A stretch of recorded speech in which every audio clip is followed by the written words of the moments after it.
As U.S. Vice President Joe Biden makes an Asian tour, he plans to stop in South Korea.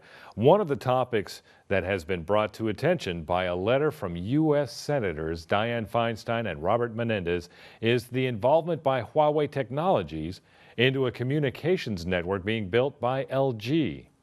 The letter was dated November 27th and came from Senator Feinstein, who chairs the Select Committee on Intelligence, and Senator Menendez, who leads the Committee on Foreign Relations.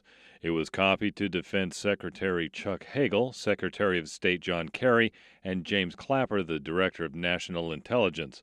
Because South Korea maintains a close security alliance with the United States, the senators said maintaining the integrity of telecommunications infrastructure is critical to the operational effectiveness of this important security alliance.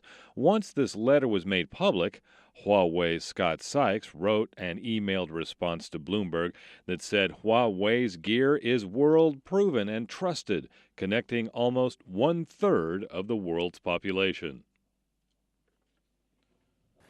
Regional news outlets reported last month that Huawei was chosen to provide equipment using the long-term evolution standard for the wireless project by LG U+ Corporation, a subsidiary of Seoul-based LG Corporation, to build a 2.6 gigahertz broadband LTE network.